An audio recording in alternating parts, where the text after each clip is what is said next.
How much time did you give the New York State Department of Corrections? All right, before I answer that question, first and foremost, I want to say salute to you, Easy. I appreciate you for having me on your show. I want to give a shout out to Soundview, the Bronx. You know, I'm a BX bomber. You know what I Okay. mean? One of BX finest. I want to give a shout out to the Bronx ambassador, Soundview ambassador, Pistol Pete. You know, he always in our prayers. But in total, answering your question, I served a total of maybe 21 years, I done messed it up for a minute. including the Okay. violations. Nah, it's cool. Okay. Including like violations and everything, it's probably like a total of 21 years altogether. I started my first bidding in 94, you know what I mean? And it's just been like a revolving door ever since then. And what crimes what was your crime? Like, you know, people do block with that many bids. What was the specific crime you was committing all of the time? Like, what was it? Robbery, drugs? Well, for anybody who knows, you know, it originally started in Brooklyn, but you know that saying Tony Rome. I was a Tony Rome. I was a stick-up boy. Okay. You know what I mean? So that was my main thing. You know, sticking up people. I go for the money, man. You know. Got you. Okay. And you say, you say you were sticking up. So with all of those in and outs, 21 years in and out, which means you've been to prison off of multiple bids. When you were sticking up, did you have some kind of habit you was feeding? Yes. Or what was Yes, and that's a fact. And I'm glad that you even brought that up. Unfortunately, you know, I'm one of the kids that you know, a lot of my brothers that I grew up with in my neighborhood, they had the mother and no father. But I was the kid that had the father and no mother. You know what I mean? So my father died when I was 15 years old. I was forced into the streets, homeless, but I still wanted to go to school because I was a fantastic baseball player. You know what I mean? And I had dreams of playing Major League Baseball. You know what I'm saying? So I still went to school, but then it was like, damn, I'm going to school, but where I'm going to sleep when I come home, how I'm going to take a shower when I come home, how I'm going to change my clothes. So I went to the streets. I started hustling, you know, Soundview section of the Bronx. Anybody familiar with it, Watson Avenue? That was a big, you know what I mean? That was a big dope area. And I started selling dope, you know, and unfortunately, watching people that was coming on a consistent basis, I'm selling so much dope out of curiosity because most people that use drugs, they get introduced to it. You know what I mean? Out of curiosity, I said to myself, damn, why are so many people coming for this shit? I want to know what it do to you. So what I did was I cracked the bag open and I sniffed it.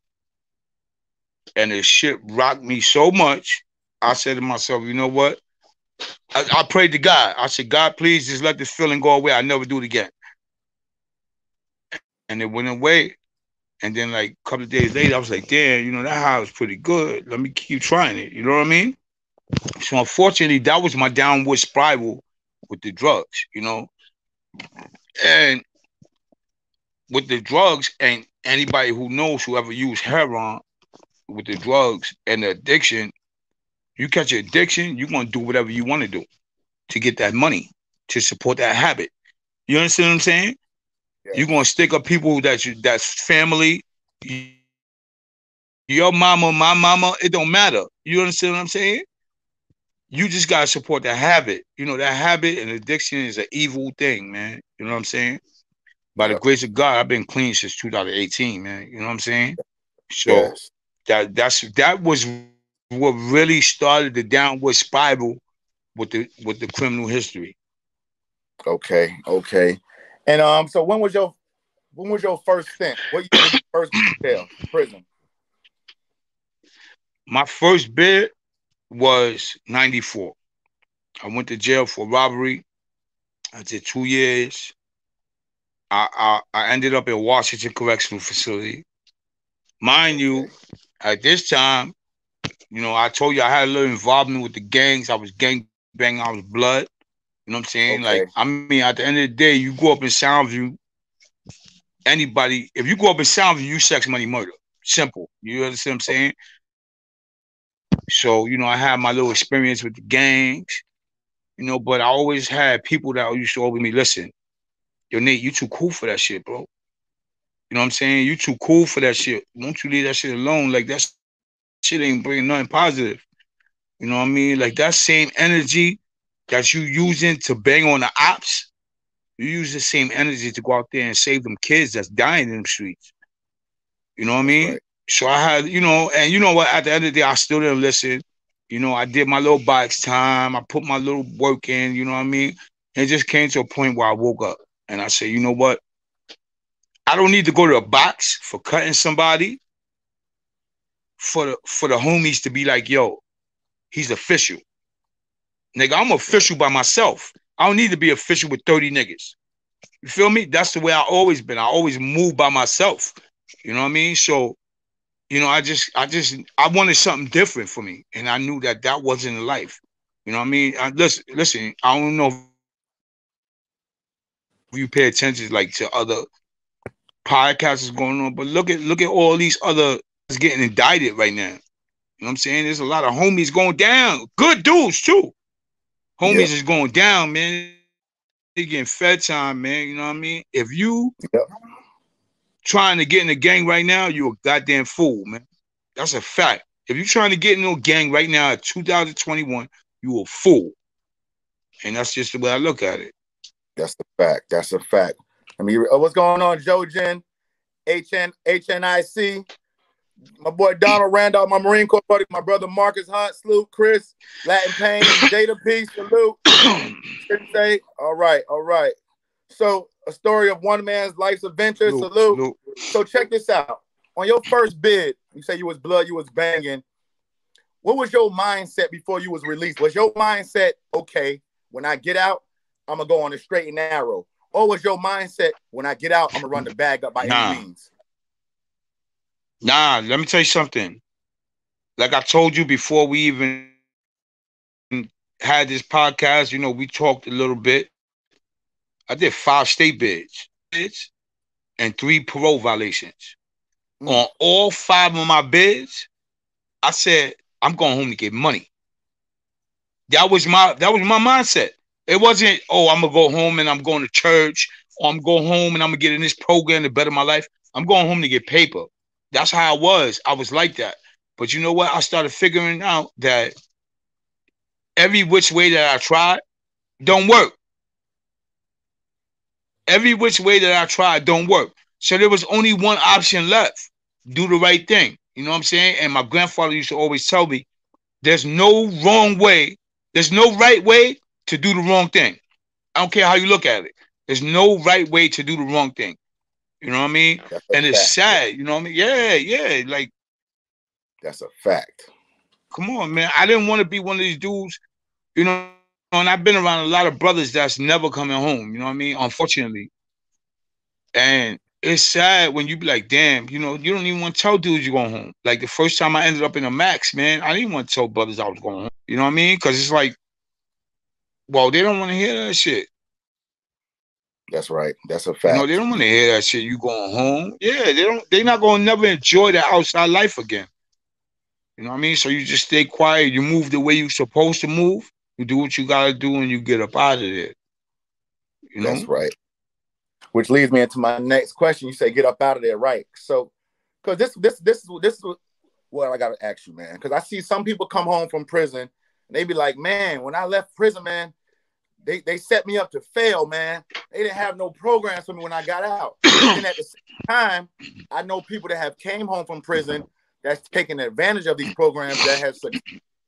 My question to you, do they actually really have programs for people to succeed when they come home from prison? Yo, that's a bunch of bullshit, bro. Let me tell you something. Like I told you, I got 5 felonies. You know what? And the crazy, ironic shit is that every time I came home, I always got a job. You understand what I'm saying? What happens is brothers set themselves up for failure. They come home, they be like, you know what? I'm going to try the job thing. I'm gonna go to a couple of interviews, and as soon as they get shot down a couple of times, the first thing they say is, "Yo, fuck it, I got a felony. Ain't nobody gonna hire me. I'm gonna just go back to doing what I do best." But guess what? That's not what you do best, because if that was what you do best, you wouldn't went to jail for it. That's right. That's right. You understand what I'm saying? Like, you wouldn't have went to jail for it if that was what you do best. So what happens is, our problem is that we give up so quick, man. You know what I mean? Listen, you got to understand, a lot of people are going to close doors on us. But you know what? You keep knocking down the door. You keep knocking on the door to a door open. Look at me. Listen, I came home. Right now, I got a job. You know what I mean? I go to work every day. I come home. I take care of my family. You know what I mean? But now Obama even made it easier for us. You know what I mean? He got the ban the box on there, on the applications. So brothers can't say they can't get no jobs no more. Because what happened is, for anybody who doesn't understand what ban the box means that they cannot ask you about your criminal history on the application no more. Okay. You know what I mean? When you fill out an application, they can only ask you about it if they give you an interview. They have to give you an interview first. And guess what? Even if they deny you for the job, they got to give it to you in writing, the reason why they feel you're not fit for that position. Okay. So that's what Obama did for us. You know what I mean? Yeah. But right now, listen, there's so many programs out there, bro. You know what I mean? You got Exodus. You got America Works. You got Osborne Association. You got Fortune Society. Fortune Society is one of the biggest and best programs that they have out there for ex-offenders. They actually get federal grants from the government to help ex-cons get on their feet. You know what I mean? Yeah. Of course. Come on, man. Listen, but the brothers gotta listen. You gotta understand. Nothing's gonna come to you. You gotta put in the footwork. Yes, sir. Hey, say that one more time, Nate Dawg. Say that line. Nothing is gonna come to you. You gotta put in the footwork. So that means all you brothers that's in the facilities, that all y'all want to do is be in the yard, looking tough, or posting up against the wall, playing softball, playing handball, being on the phone with Boo Boo all day, because I used to do it. Listen, get with your reentry, get with the transitional services. I used to be a facility, IPA, so I taught these classes to the brothers that was coming through to prepare them for going home. You know what I'm saying? They got a great book in these transitional services classes called Connections. Unfortunately, I don't have anything for brothers that's outside of New York State, but I know brothers that's coming out of New York State. Get with that Connections book, bro. They show you how to clean up your rap sheet. Okay? If you have discrepancies on your rap sheet, they show you how to clean that up. They show you how to apply for your Social Security. They show you how to apply for human resources, which is also known as welfare. You know what I'm saying? For brothers that don't, you coming home and you ain't got nowhere to go. They show you some housing programs. Come on, they give you so much information, man. But dudes just got premeditated ideas of what they're going to do when they go home. And unfortunately, a lot of us try to play catch up when we come home. You come home and you see a man that you was hustling with, but you was the only one who got knocked, and he didn't. But now he got the new E-Class, Benz, and all this shit. He got the newest gear. He got 3 or 4 honeys in his car, and you trying to get with that. So you know what? You tell him, yo, let me get a brick. And guess what? Within a month, you back in the system, you saying, yo, well, I fucked up. Yep. You can't play catch up, man. You know what I mean? And to be honest with you, from my experience, I'm be honest with you, I was around in the 80s. I was around in the 90s. It's not our time no more, bro. Brothers that's in my age bracket. Them young boys, they don't care about that. You're not going home talking about this was my block in 86. They don't care about that. They will back something out and they will boom you. They don't care. They don't care about what you did in 86. They don't care about that. You know what I mean? And this is the reason why I'm doing this. Because you know what? A lot of brothers that's in jail, your kids is the ones in the streets. Okay? Unfortunately, I don't have any kids. But you know what? Be in a community. If you really believe in community, your kids are my kids. That's right. And it's my responsibility to keep your kid in the right direction. You know what I mean? And give him whatever advice I could give him, not to end up where we've been or end up in a motherfucking cemetery. You know why? Because my grandmother always told me, kids are supposed to bury their parents. Parents are not supposed to bury their kids. That's a fact. You know what I mean? And listen, right now, with the rate right now, we burying a lot of kids, man. We burying a lot of kids, man. And we got to save these kids. You know what I mean? So this is the reason why I'm doing this. For all of the, you know, the generals behind the wall, brothers that's doing time, listen, instead of using all that energy to fight and gangbang, let's use that energy to save our children out in the street, man. That same energy, we could put this energy into the streets to save our kids, man. That's you know what I mean? Because they are our future, bro. That's right. You know, so this is the reason why I'm out here. And I'm hoping that if I reach one person, I did my job. That's right, Nate. Yes. If I reach one person, I did my job, man. Hit that like button. Mm-hmm. Got my brother Marcus Hunter here. Shout out Mike Jackson. Adrian, what's going on, ma? Grab him, stab him. Tony Stark, salute. Chris, Joe Jen, LaShawn, salute. Williams Gang, best friend, salute. Salute. I appreciate it. I'm getting around to all of that, Mike. I appreciate that. That's coming. So listen, my next question is, you said you had, how many parole violations did you have? I have 5 bids and 3 parole violations. Okay. As far as parole go, do you think that parole is set up for people to fail? Or if you do what you're supposed to do, it's okay? I'm glad that you asked me that question, right? Because I'm going to be honest with you. Obviously, 5 bids and 3 parole violations, that means I've been on parole 8 times. Okay? And I'm going to be honest with you. I'm not saying that there ain't no dickhead parole officers. But guess what? I never had one. I never had one. All my parole officers was okay. And guess what? This is what I say. A parole officer is going to be what you make them. You understand what I'm saying? You know when you fucking up. They could be your best friend or your worst enemy. It all depends on what you are doing. It all depends on what you're doing. Because to be honest with you, one time, I had a situation where I was fucking up. And you know, my PO told me, she said, listen, I got to do too much paperwork and shit to lock you up. I'd rather keep you in the street. You know what I mean? Right now, listen, I just transferred my parole from the Bronx to Long Island. I live in Long Island now. Okay. I got one of the coolest POs in the world, bro. He's a young black brother. You know what I'm saying? He's younger than me. He don't even come to my crib, bro. He came to my crib one time, checked in on me. He just popped up last week, came to the door. Yo, what's up? You good? Yeah, I'm good. You know, ain't nothing. Same situation. Going to work and shit every day. I said, he's like, all right, holler at me next month. Okay. You know what I mean?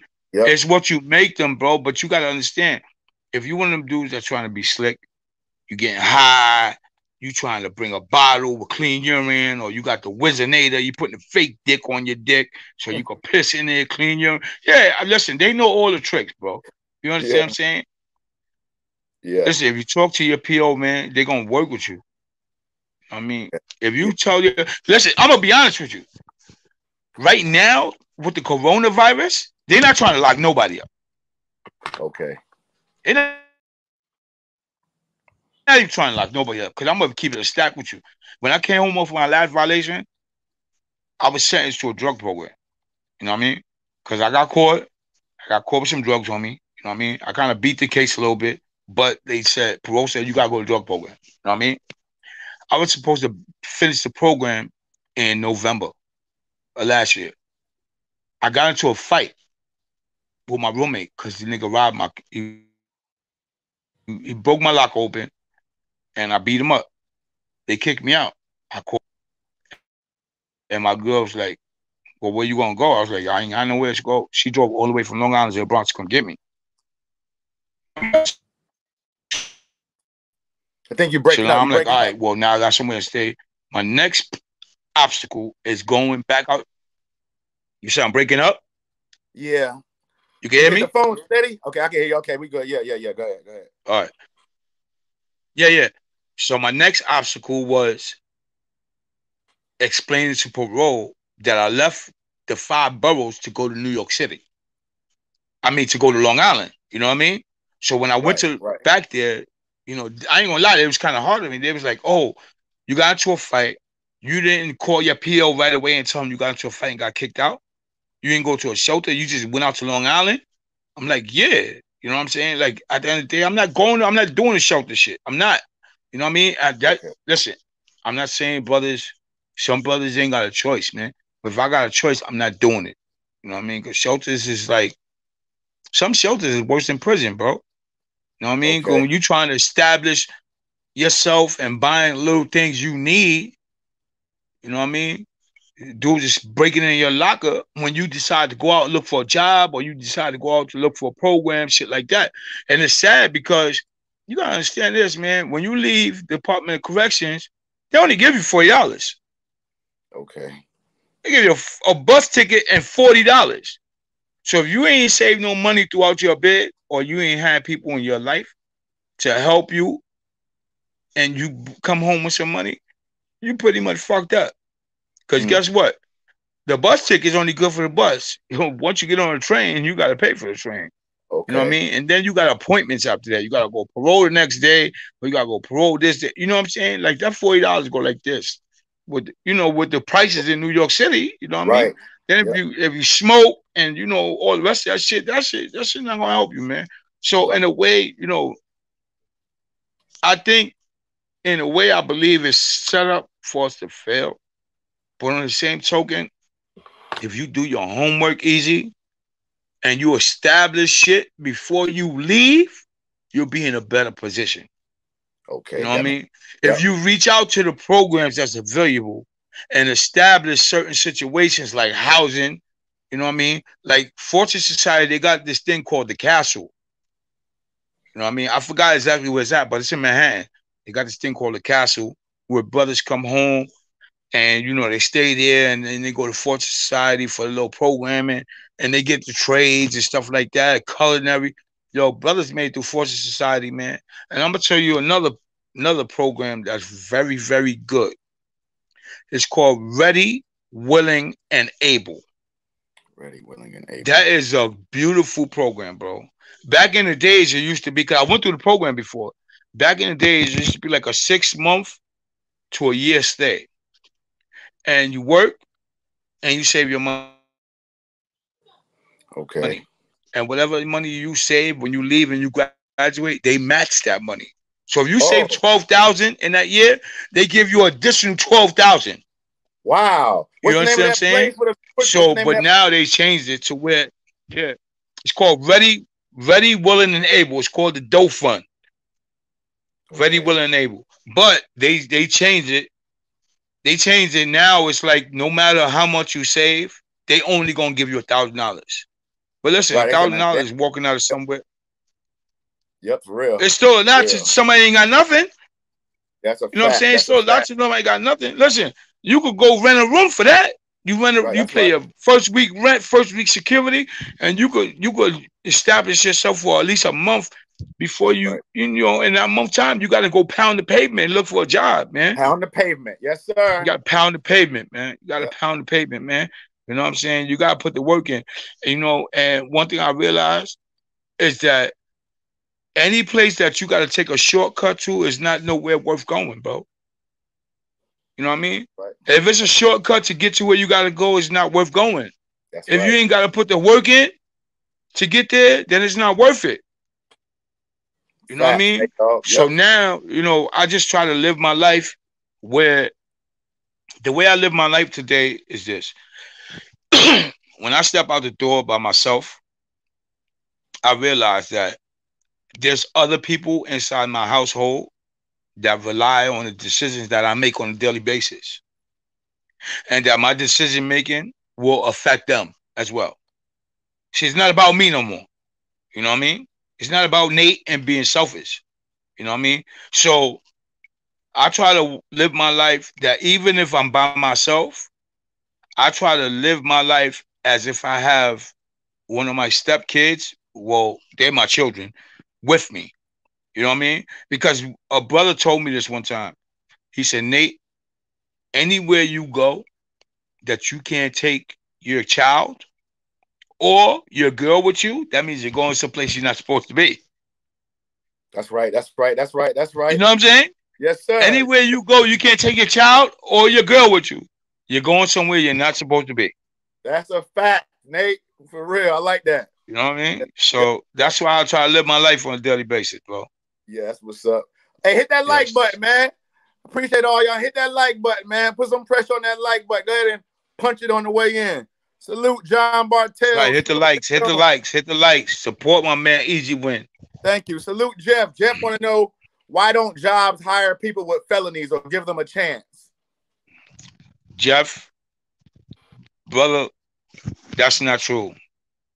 I got a job right now. I got 5 felonies. So brothers just give up on themselves, man. There's a lot of parole-friendly jobs out there. Applebee's. But what happens is a lot of brothers come home and they say, oh, you know what? I ain't working at McDonald's. Fuck that shit. I ain't flipping no burgers. Then my man's going to pull up in McDonald's. Or when some of my homegirls go pull up McDonald's, they're going to goof me. That's right. Listen, bro, guess what? McDonald's is more than what you was making in the penitentiary when you was making 15 cents an hour. I mean, the video saying that. That's a fact. Keep on going. That's a fact, man. Yes, sir. You know what I mean? Like, come on, bro. You got to understand this. Whatever you bringing in a household is more than what you was bringing in a household when you was in jail. Yes, sir. I don't care if you bringing $100 a week into your household. It's more than what you was bringing when you was in prison, bro. That's right. You know what I mean? Right. And let me tell you, I'm going to say this all the time. Not for girls, for women. Any brother that has a real woman in their life is going to understand his struggle. You know what I mean? They understand when you come home, it's going to be a little bit of a struggle for you to get a job.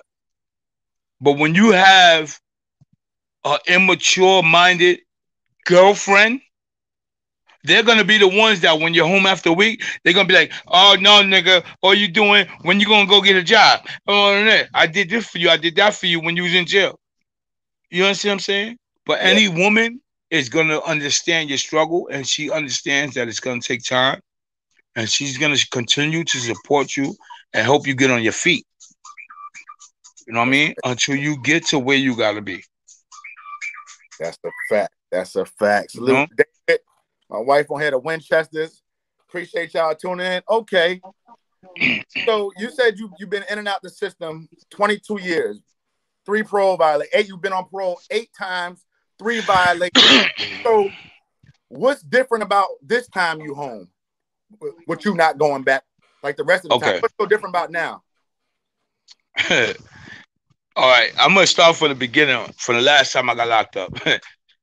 The crazy part, right, is that the last time I got locked up, I'm looking around and I'm saying, damn. Okay. Now, I mean, not even talk about Rikers Island. When I went upstate, and I went to, what was my last year? I went to Watertown. And I said, damn, I don't know one motherfucker in this jail. As much time as I did, I don't know one motherfucker in this jail. And I told my ex, my ex-girl, because, I'm in a new relationship now. I told my ex-girl this. And she said, well, you know what? That means either you're the only dumb motherfucker still going to jail, or people is in maxes doing life, and you're not seeing them no more. You know what I mean? And that was the starting point where I say, you know something? Like I told you before, a lot of people used to say to me, you know what? Every time you go to jail, Nate, you come home with something different, with a little bit more than what you went in with. But you're not coming home with the whole picture. So what is the issue? You need to really sit down with yourself. And, like I said, my last violation, which was a year, I wasn't into the gangs no more. but I had a lot of time to myself to like really analyze myself. See, because one thing that a lot of people don't like to do is face themselves. A lot of people don't like to face themselves because you scared of what you're gonna see. Because of all the dirt and the nasty shit you did. You understand what I'm saying? But you gotta confront yourself. And you gotta adjust certain shit. You know what I mean? And I said, Nate, what is it you're missing? And like I said, I decided that if one thing I missed was guidance. I needed some guidance in my life. You know what I mean? Like I said, I'm not one of them guys that I go to church every Sunday. You know what I mean? Or you know what I mean? But I picked up the Bible. I picked up the Bible, and it gave me a little bit more of an understanding what my duty was during this time that I'm borrowing this body. You know what I mean? On earth. You know? It gave me more of an understanding. So I try to just live my day every day like, come on, 46 years old, bro. You know what I mean? Like, ain't nobody trying to catch no 10 years. 10 years right now will wash me up. You know what I mean? A 10-year bid right now will wash my ass up. I'll be done. You know? So I just wanted something different, man. You know? So I said, God, you know what? I'm going to give you what I could give you. And please, whatever time I got left, let me just enjoy it. You know? So that's what I did. You know? So, and not only that, I got a great support system. You know what I mean? I have an outstanding support system. I got my wife. I got my stepchildren. They are great. You know what I mean? I got my daughter-in-law. You know, I just have a great support system. They're very supportive. You know what I mean? And so you basically have more to come home to now than you ever had before. Yes. Okay. Yes, I did. Okay. Got you. And let me ask this, though, because that's a lot of time you did in prison, man. That's a lot of time you did in and out. Do you consider yourself to be like institutionalized in a way? Like, how was your adjustment back to the civilian world with the disrespect that goes on out there and stuff? It's funny that you say that because I listen to a couple of your podcasts and I hear brothers say that. No. Okay. No, I just don't. One thing about me is that every time I came home, I look which way the traffic is moving, and I get right in with traffic. You understand what I'm saying? I'm moving whichever the way the traffic is moving. And you wouldn't know I've been in prison unless you personally knew me or I told you. Because I just get in where I fit in. And that's the same thing with prison. You know what I mean? I pull up at a spot, I see what's rocking, and I get in where I fit in. You know what I mean? I get in where I fit in, man. Listen, I'm not a super tough nigga. I'm not a punk. You know what I mean? But I don't go looking for trouble. And I'm not going to let nobody walk over me neither. You know what I'm saying? I'm going to do what I got to do. Because at the end of the day, I'm not going to let nobody hurt me. You know what I'm saying? So I'm going to do whatever I got to do to support myself and protect myself, even if it calls for me taking somebody's life, which I pray always never happen. Because I used to always say to myself, you know what? God forbid somebody cut me in my face, I'm never coming home. Okay. I'm never coming home. You know? Yeah. So that was my chain thing. I'm never coming home. So if I get cut, just, you know, whatever girl I was with, just pack your shit and take it on hot. You're gonna see me no more. You know what I mean? That's the way, that was my frame of thinking. But, you know, I thank God that none of that never happened. You know, and I was able to just do what I had to do and get through what I had to get through. You know, I had a couple of stints where I had to go to the box, you know, whatever, you know what I'm saying? But that was minor shit, you know what I'm saying? I never had to catch a new bed, you know, none of that shit, you know what I mean? Yeah. So everything just worked out, you know, everything played out the way it was supposed to play out. And I just came home and do what I had to do. That's it. Okay, okay. Hey, hit that like button, man. Hit that like button. Appreciate everybody in here, man. Judo 101, my boy. You know something? I wanted to say something real quick. All right. You had the brother. What was the brother that you interviewed this morning? I think it was. Oh, that's Majesty. Light-skinned brother, right? He homie. Yeah. Okay, Majesty. Salute. Yeah, shout out to Majesty. Yeah, you had asked him about Auburn, Right, and I did. you said has anybody ever made it to Auburn without them getting in trouble? Because he said it was disciplinary chair. Correct. And yes, the answer is yes. People do go to Auburn straight from the draft. Because when I went to downstate, when I first had my 7-year bid, I went straight to Auburn. That was my first spot. I was in D block. The wicked thing about Auburn is everything goes through that yard. Everything. If you go in the commissary, you got to walk through the yard. If you go to the package room, you got to go to the yard. You're going to visits, you got to go through the yard. So if you got some ops, you got some enemies, they're going to see you. You can't duck nobody in Auburn. Okay. So that's the one dangerous thing about Auburn. You know what I mean?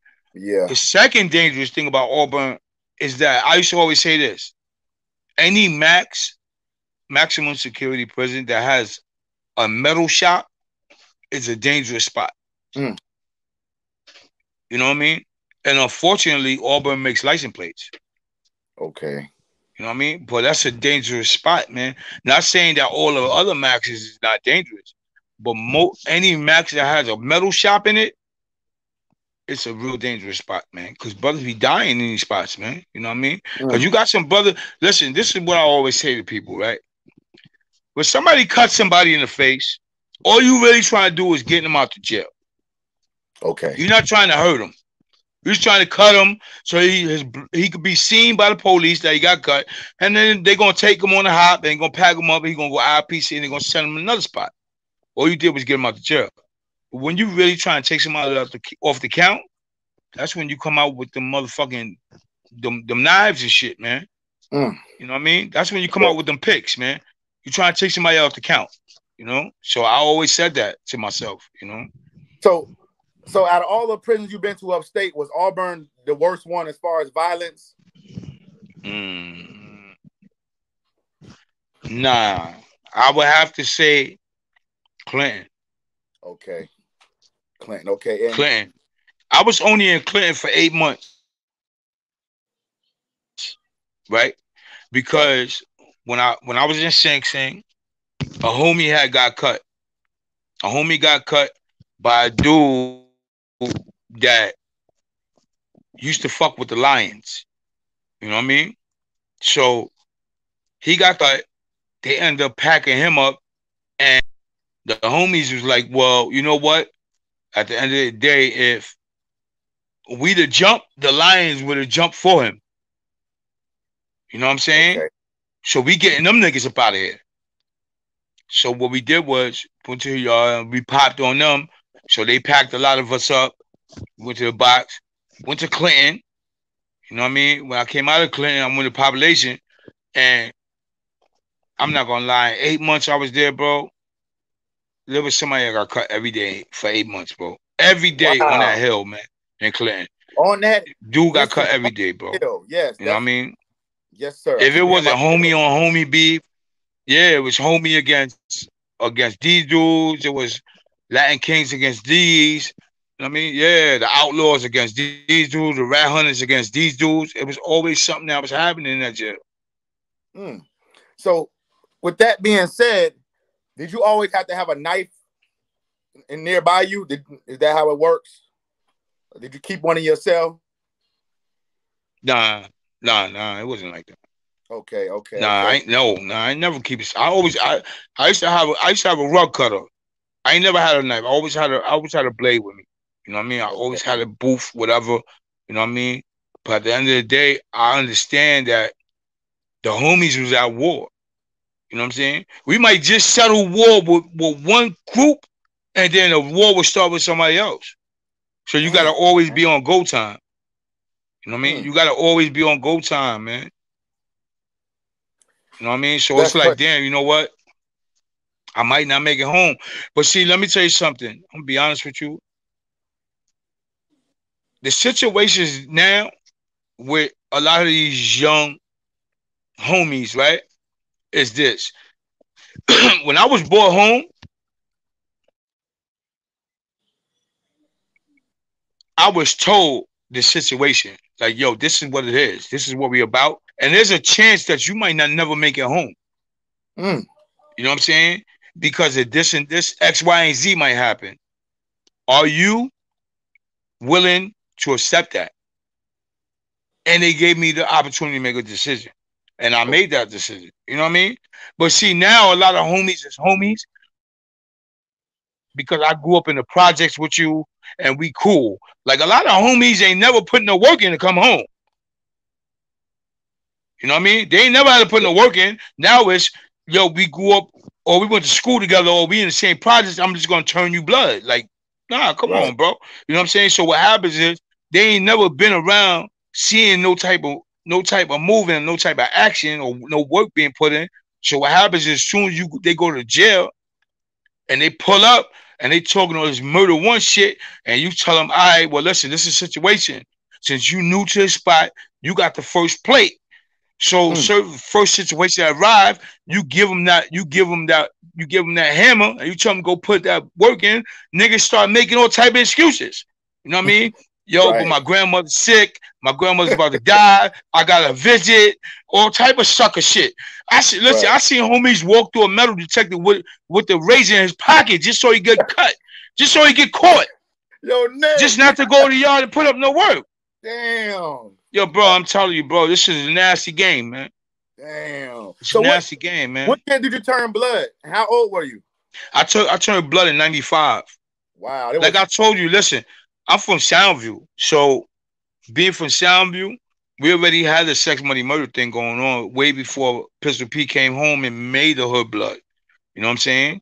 So that was a whole situation. When he came home, he turned the whole Soundview blood. Like in a matter of 3 months, everybody was wearing red.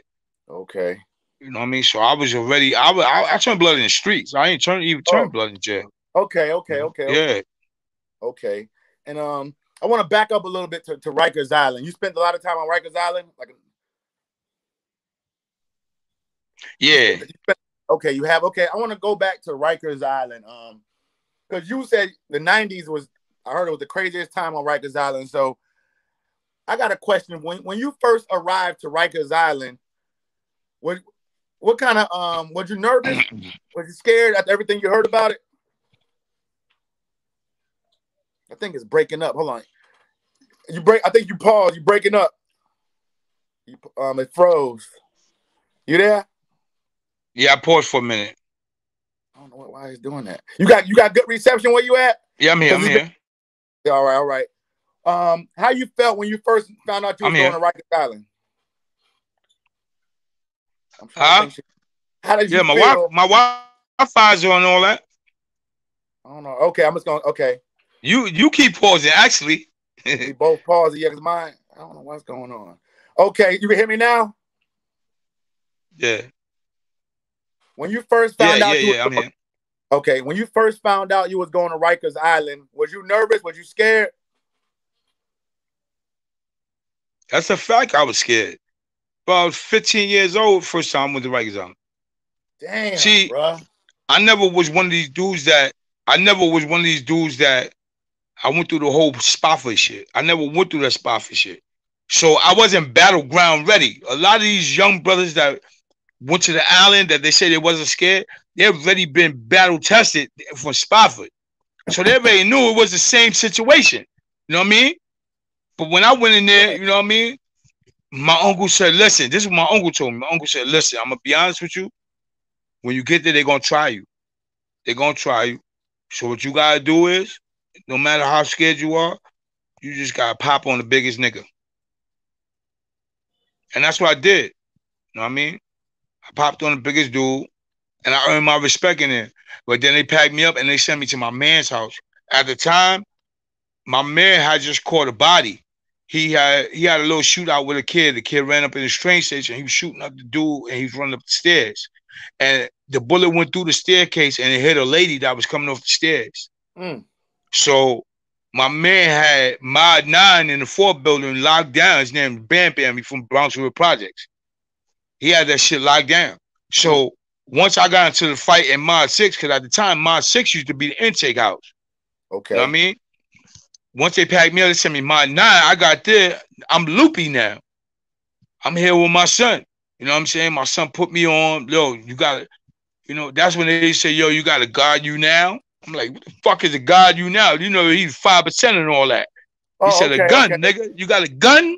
Nah, here, take that. It's lit after that. I'm gonna do whatever I gotta do to protect myself.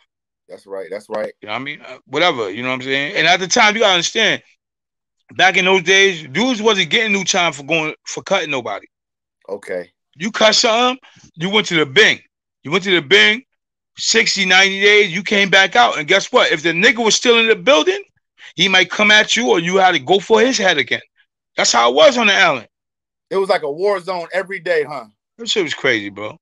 I'm not gonna lie, bro. Back then, if you wasn't a nigga that made a name for yourself, you wasn't getting on that phone, bro. That's Simple. what I was about to ask you about the phone. You wasn't getting on the phone. Simple. That's a point blank period. I don't care who say they was getting on the phone. If your weight wasn't up, you wasn't banging. You know what I'm saying? You was not getting on that phone, bro. Because the phones was hanging. The phone was free at the time. You know what I mean? Yeah. But I'm gonna tell you this. I pulled up at houses where niggas like, yo, this is this guy phone, this is this phone, this is this phone. I'm like, yo, so I'm saying, like, what's up with, you know what I'm saying? Because at the time, like I said, I went to first time with the island. I wasn't gangbanging nothing like that. So I'm like, well, I'm saying, what's up with us? We get on the phone. Nah, your niggas gotta wait. All right, no problem. Yo, CO, can you open the slot room? I gotta clean myself. They said anybody will attest to this. I've been on Rikers Island. Easy. They used to have this long ass scrub brush, long as a motherfucker. I done cracked a couple of skulls with that scrub brush. Okay. I'm getting on the phone, bro. You're not gonna tell me that I can't talk to my peoples, bro. Nah, bro. I'm not with that shit. You know what I'm saying? Like I said, I'm not a tough motherfucker. I'm not tough, bro. I'm not a gangster, my nigga. But at the end of the day, you're not gonna impose your will on me. Nah, I'm not with it. I'm not with it. My father couldn't do it. I'm not gonna let you do it. That's right. That's right. You know what I'm saying? I'm not gonna let another man dictate how the fuck I move. Nah, you gotta be kidding, bro. That's right. Yeah, man. Because this question I'm about to ask you, I've heard so many different answers from different groups of people. But I have to ask you this question, Nate Dawg, about Rikers Island. Which group of people was being oppressed? Yeah, I hear some. All right, let me tell you. Let me tell you this. All right, because okay, at the end of the day, nobody's wrong. Okay, nobody's wrong with any of the answers they gave you. They spoke about what was happening at the time they was there. Okay, but I'm gonna tell you how it started. Okay, at one point in time, the Rikers Island was full of God bodies. For those that don't know what God bodies is 5%ers. Okay. Okay. You had the God bodies that was kicking knowledge and that all that day, but you had what was called the renegade guards. Okay. The renegade guards was the niggas that was, when you came through and you had them nice pair of kicks on, they was robbing you. When you came through and you had the chain on, they was robbing you. But mostly, they was doing it to the Latino brothers. Okay? They was doing it to a lot of Latino brothers. This is what brought about the Latin Kings. Okay? So now, with that being said, now the tables turn. Okay? Now the Latinos is united. They got the power. So now the black brothers feel like they pull up in the house. Yo, what's going on? Use the phone. Nah, this is a Latin King phone. So now they're like, damn, bro. But you got to understand. Now, at this time, the guards, most of the guards don't win upstate. So the guards are not that deep on Rikers Island. Okay. The black brothers don't got nothing. They don't got nothing. Okay, okay, you had the Lions who the brother Skully started. You know what I mean? The Lions. Okay. But then you also had a group called Smoke at one time. You know what I mean? It was a group called Smoke on the island. But now, at the end of the day, there's still not really no unity between the black brothers. Right? So now the black brothers is feeling like, damn, every time I turn around, Ain't nothing but near 1,000 Latin kings around. I can't do nothing. So this is what brought about the Bloods. You understand what I'm saying? This is what brought about the Bloods. Okay. At the end of the day, nobody was getting oppressed, bro. We wasn't getting oppressed by Latin kings and Nietas. We wasn't. Because I'm not going to lie. At that time, the boroughs came together, bro. And if the Latin kings and Nietas was trying to move on us, we stuck together. You know what I'm saying? So it wasn't like we was really getting oppressed. We just wanted something to show our unification. Got you. You understand what I'm saying? Yes. But then you also had some Latin kings that was violating at the same time. Okay. So that's the reason why the Bloods moved on them. You know what I mean? So that's where the whole situation started from. The whole situation, you know, and like I said, brothers give their own take on what started and who was oppressed. But like I said, nobody gave you a wrong answer. It was what was happening in a time that they was there. That's right. That's right. That's the only thing that was happening. When I was there, bro, let me tell you something. I'm going to be honest with you. And I'm part Hispanic. Okay? For a lot of people don't know, I'm part Hispanic, I'm part Panamanian.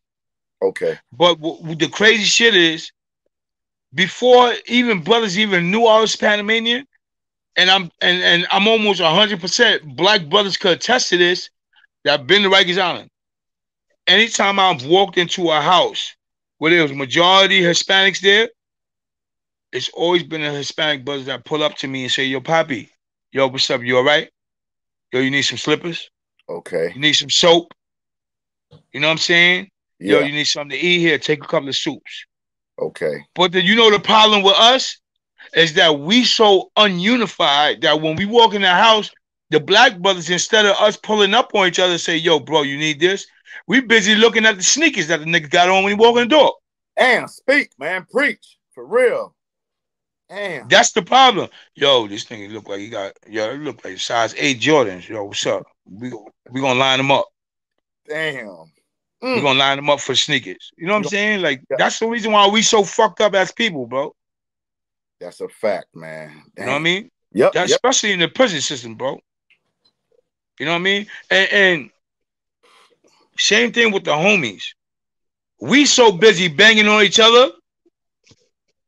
The Trinitarios, the fucking Land Kings, all the rest of them other groups, they ain't gotta bang on us. For what? We getting rid of each other. That's right. We getting rid of each other, bro. We That's doing right. just what they want us to do. You know what I mean? Bro, let me tell you something. Like I said, my longest time I did was 7 years. Bro, I seen more blood on blood cutting than anybody else.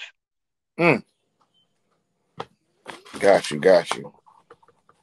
That's crazy. Like, when I was in Sing Sing in 2003, they told a homie to put some work in. He said, I'm not putting nothing in until my big homie told me I got to put it in. But dude's like, yo, your big homie's not in his jail. You got to put that in his protocol. He said, I fucked that. I'm not putting nothing in. You know what they did to him? what? Instead of going after the enemy, they cut the nigga throat in the middle of the yard. He bled to death. Damn. In Sing Sing. That's fucking crazy. 2003, bled to death in the middle of the yard. That's It's the crazy shit that's going on, bro. I'm gonna get to the comments at the end, y'all. I'm gonna get to the comments. This is too deep. I gotta get through this. So, listen, man, you was blood. I keep hearing, because I got homeboys I grew up with in New York. You know what I'm saying? Before I moved to Florida, in the projects that's Crip that I know get it in. Like, he go hard. He's known and everything. My question is, people keep on saying that the Crips can't live around Bloods. How is that true? Where have you seen as far as Crips go upstate? All right, well, exist together. Well, my last stint upstate, I started seeing a lot more Crips living in certain jails, but in certain jails, they not having it. I'm gonna be honest with you. Okay. If a Crip pull up in a jail at 3 o'clock, by 6 o'clock wreck, he's out of there. They're gonna boom him when he get outside. You know what I mean? That's just what it is. And you know, like the brother was telling you, the brother you interviewed before me. Yeah. If you know, some homies don't really color bang. Okay. You know what I'm saying? They be like, yo, listen, because I've been in some spots where a Crip will pull up to the yard, yo, listen, bro, I know y'all know who I am. I'm not on color banging shit. Niggas be like, you know what? Just fall back, be easy. Don't be claiming that Crip shit, and don't be throwing it up. Salute nobody. Don't be saying you Crip. Fall back. You don't create no problems. You good. So the next thing would have happened, 2 or 3 more get in there, right? And he won't say nothing, and we won't know. And then these niggas get their numbers up, and then they'll end up popping. Okay, gotcha. So that's the reason why a lot of spots they get them out as they come in. Okay, but I also seen situations where Crips are coming to the spot, and dudes will tell them they could live, and there'll be a couple of them, and now it won't be no big homie in the jail.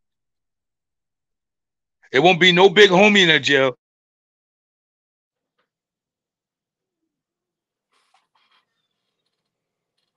Let's get the reception. It paused again. Hey, hit that like button, y'all. Hit that like button. We got a little pause. I'm sorry. Introverted CEO. Yeah, go ahead. Yeah. You hear me? Yeah. I seen big homies. They tell the homies that the Crips gotta go. Yeah, that's how it is, bro. It's a dirty game. But at the end of the day, you gotta understand this.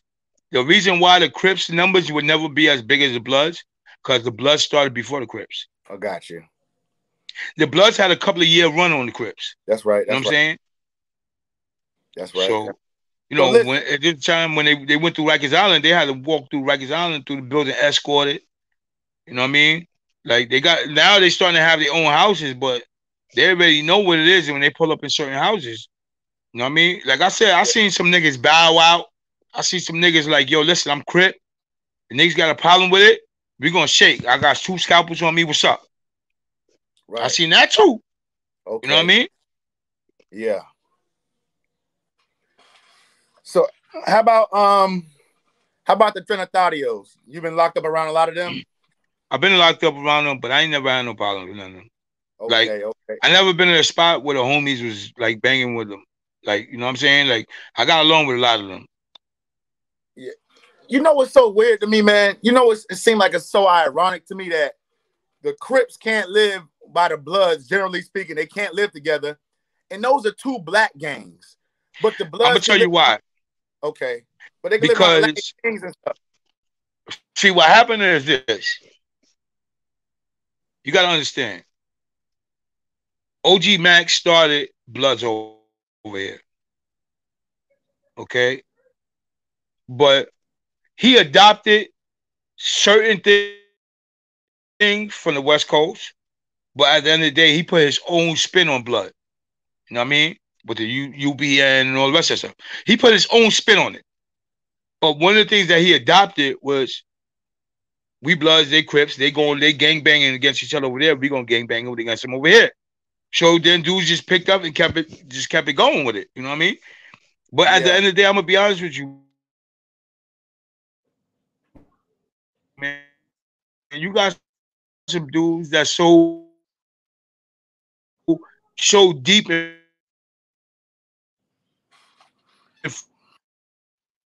far in the game right now that they don't even like. I'm gonna be honest with you. One of my mentors, bro, that I used to pick his brain. I was like 3-4 spots with him. Matter of fact, shouts to Yellow Boy, man. 99 G's, big homie, 99 G's. He in the feds right now. But I used to pick. It's breaking up. Why is it breaking up? Dang. I think it'll be the StreamYard. Hit that like button, y'all. Come on, 34 y'all in here. 17 likes. Hit that like button. Trying to get the reception back right. Might do this, finish this up tomorrow. I appreciate y'all tuning in, man. The Florida Prison Talk. Hit that like button and go subscribe. I think we got a technical difficulty. But either way, we're going to be back on here in a few days with him, but we're going to be back on here Sunday, too. His brain, bro. But Crips you ain't got to never sets. You know what I mean? Because you got... Yeah. It's breaking up. Hello? You hear me? I hear you. I'm here. Yeah, I hear you. Okay. It's like I can't hear nothing. Okay, let me respond to these comments real quick. Appreciate that, Marvell. I heard Blue Boy and Hollywood Crips live anywhere. I heard Well, that. I'm gonna tell you. Listen, I'm gonna be honest with you about this Hollywood situation, right? Hollywood was beating homies up on the island. Okay, when he came up north in 2004, his first spot was Sing Sing. I was in Sing Sing with him. He was in A block. I was in B block. We already knew about him. Supposedly, he's a boxer. He used to spar with Zab Judah. You know what I'm saying? And the kid is nice with his hands. So the thing is this: a lot of dudes used to feel some type of way because he was beating homies up. But at the end of the day, he's a man. You understand what I'm saying? And he's doing what he gotta do to protect himself. It just came to a point where he was making homies look bad because he knew how to box. So now, he get the Sing Sing. He gets the Sing Sing. They send a missile at him. The kid cuts him in his neck. Right? He don't blow it up.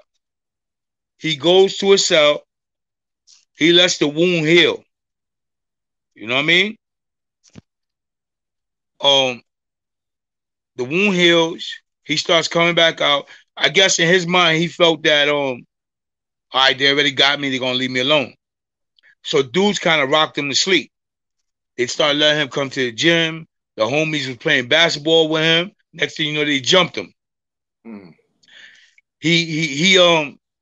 They pack him up from A block. They send him to B block. As soon as he pull up in B block, niggas like, yo, old boy is over here. So we like, all right, whatever it is, it is. You know what I'm saying? But I'm not gonna lie. In A block in 2004, there was like 70 homies in A block and B block and Sing Sing. So we in the yard. One thing I'm gonna say is that son is not pussy. He's not a punk. He pulled up in the yard. At the time, like I said, shouts to Yellow Boy. Yellow Boy had the hood. He comes out, he spins with Yellow Boy. He's like, yo, I know you know who I am. I don't want no beef. So Yellow Boy told him, listen, homie, I don't color bang, but I can't speak for everybody else. So what happens is they pick two homies to put the work in on them. They pick a white boy homie named Rocky from Albany, and they pick a nigga. Hold on, I think he froze up. They pick a nigga named Two-Tone from New Jersey. So now Two-Tone, the situation with him is that he's claiming a hood in New Jersey. You know what I mean? And niggas wasn't really jacking his hood over here in New York. So they told him, listen, this is what's going to happen. You either going to put some work under another hood over here, or you're going to get shot and we're going to get you up out of here. So he's like, all right, fuck it. I'll take the plate. So we put these two niggas on a mission. Hollywood beat both of these niggas. They done fucked the whole mission up. Yeah, he already knew what was going on. They followed the nigga in the building. As soon as he get on the staircase, he turns around and knocks Rocky the fuck out. And then he beats up the tall kid Two-Tone from Jersey. So now we go in the building. The pin done been pulled. All the COs is running. The sergeant is like, he got Hollywood on the gate. He looks at him. He's like, oh, I know what this is about. So they packs him up. They never cut the nigga. Nothing. Both of them niggas ended up with black eyes. And they shipped Hollywood off to 5 Points. And then from my understanding, my homeboy was in 5 Points. They said that once Hollywood got there, they let him rock. They ain't fuck with him. You know what I mean? Okay. Because what happens is a lot of official Crip niggas pull up and they know a lot of homies. You know what I'm saying? And niggas are vouch for him. Like, yo, that nigga's official. That's my son. Like, don't fuck with him.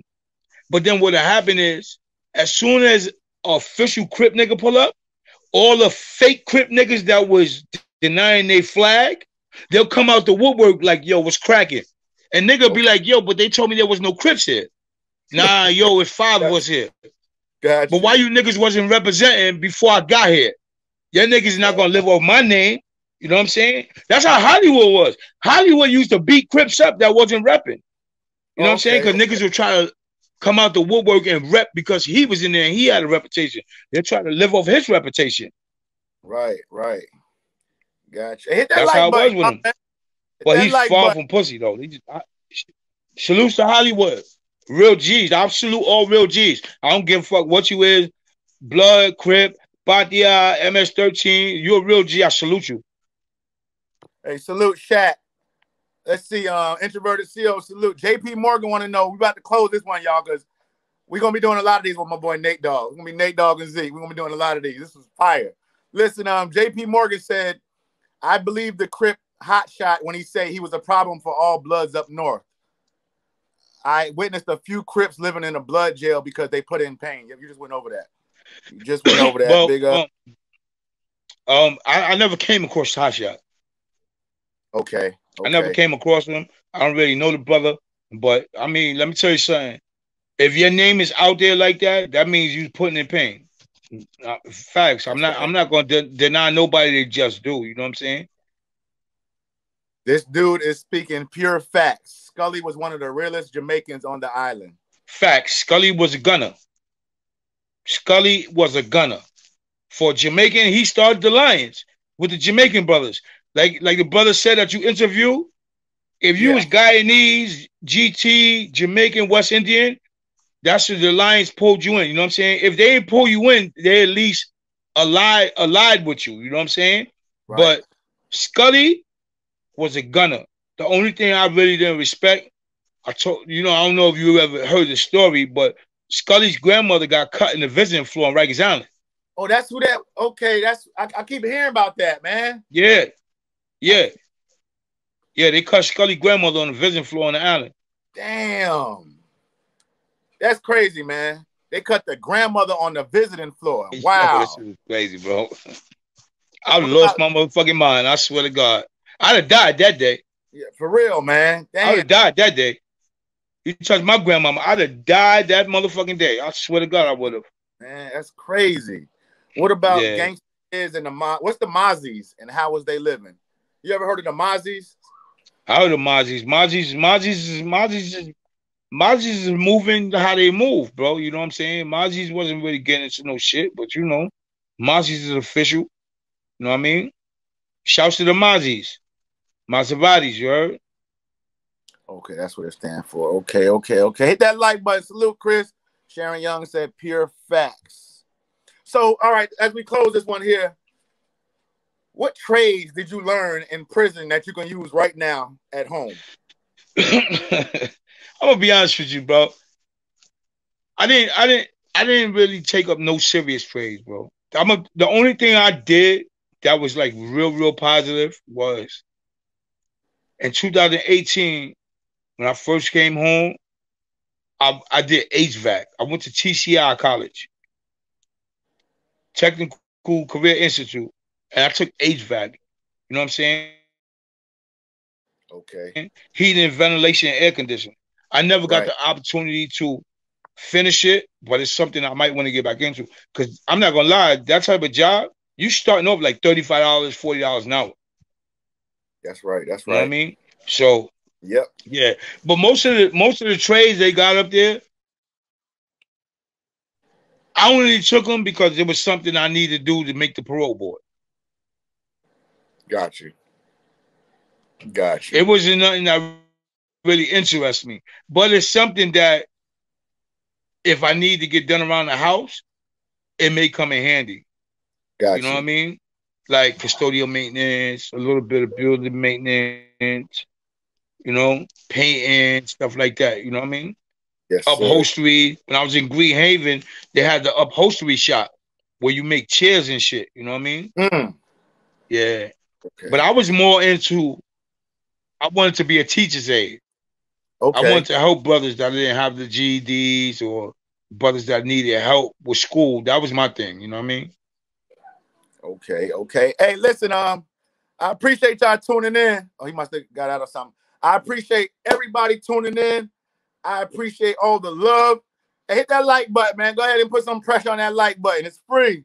I appreciate all the subscribers. I appreciate everybody engaging in the comments. That what he just said about the dude, Skully's grandmother got stabbed on the visiting floor. I've heard that story so many times, but nobody ever was to say who it was. So that was some good piece of information. But Florida Prison Talk. On this page, what I do, I interview people that spent time in the New York State Department of Corrections and the Florida Department of Corrections. I interview both, being that I'm from both. Let me see.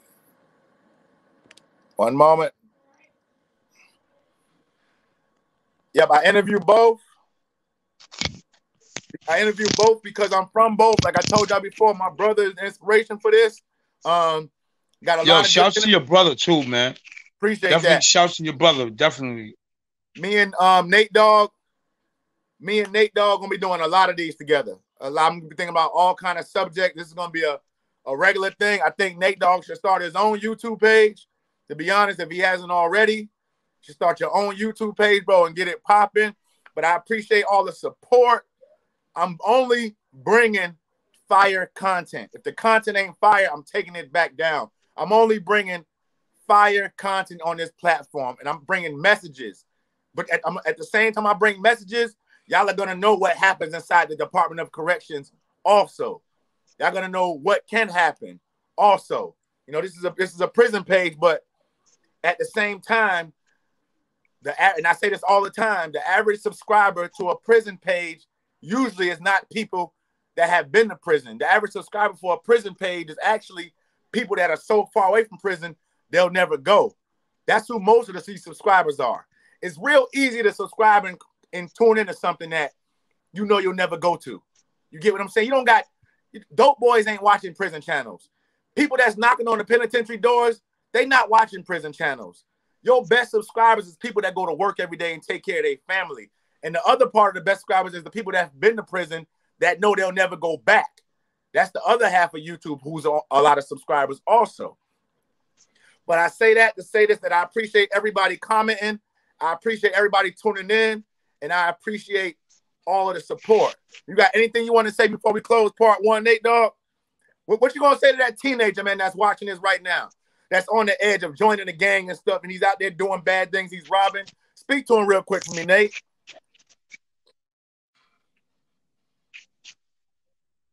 I just want to say, man, listen, it's not worth it. You got a whole life ahead of you. Don't join no gangs. Loyalty is very minimum these days. So if you have any people in your circle, keep them there. Do what you got to do. Go to school. Make something of your life. Because I spent more time in jail than I did in the streets. You know, I can't play catch up. I can only enjoy whatever God gives me to live. You the future, and every day I will be praying for you, and I will fight to save you guys from entering that life. That's not a life that you want. And always keep in mind, there's no right way to do the wrong thing, no matter how you look at it. Don't use, I went and sold drugs to support my kid. That's an excuse. You know why? Because when you do that, once you go to jail, you no longer a helping hand. You're a burden now. Because guess what? Now your girlfriend or your baby mother got to pay the bills that you were helping her pay. She got to buy the baby shit. She got to take care of the house, the rent, the water, the gas. And she got to come up north to see you. She got to send you packages. She got to send you money. She got to have the phone on. So you become a burden. You're not a helping hand, bro. Fact. So stay on the right path, man. And brothers that's coming home, man, I know a lot of you brothers have some dreams, but make them realistic, man. Make them something that you can achieve. You know what I mean? Like the chances of me coming to president of the United States is that's a dream that's never happened. You know what I mean? So you gotta set your goals to be realistic. That's a fact. I mean, something that you know you could achieve 6 months of you being home, something that you could achieve within the first year of you being home, something that you could achieve within the first 5 years of you being home. You know what I mean? And then you continue to keep adding on to your goals. That's right. That's right. Until you achieve what you want and you're in a comfortable space that you know you want to be in. Yes, sir. Reach one, teach one, my boy Josh Wallace. He moved from New York also. We came like around the same time we was at Wiley's. Thanks. Look at my boy Josh. Hey, I appreciate you, man. I appreciate you, Nate Dawg. I'm gonna holler at you.